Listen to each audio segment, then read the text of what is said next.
iPhone 17 ir klāt. Šodien jūs iepazīstināšu ar 17. sērijas iPhone'iem un vēl ar kaut ko pilnīgi jaunu – iPhone Air.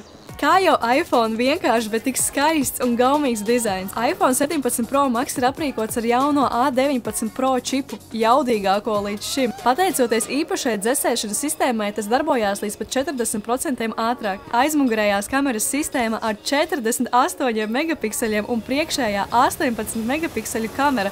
Selfija sanāk ļoti labas kvalitātes. Tagad bildes un video iespējams pietuvināt 8 reizes, saglabājot augstu kvalitāti. Šo es noteikti izmantošu bieži. Vēl viens interesants jaunums – iespēja uzņemt horizontālas bildes, negriežot telefonu. Arī šis jaunums – divkāršā video uzņemšana, vienlaicīga video uzņemšana gan no priekšējās, gan no aizmugurējās kameras. iPhone 17 Pro Max ir izcils telefons. Nevaru sagaidīt, kad sākušu to izmantot savā ikdienā.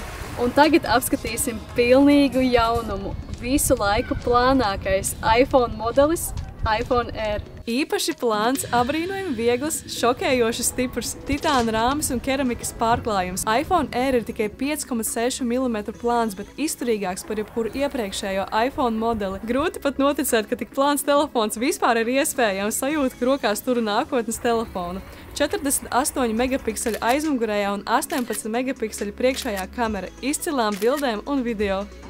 Un tagad apskatīsim iPhone 17. Skaistajā mist blue krāsā, 48 megapikseļu kameras sistēma, augstas kvalitātes video un bildēm. Visi jaunie 17. sērijas iPhone ir ar 3000 nitu maksimālo spilgtumu. Saulainā laikā šie uzlabojumi ļoti iepriecinās. iPhone 17 absolūti viss nepieciešamais, ļoti skaistā telefonā.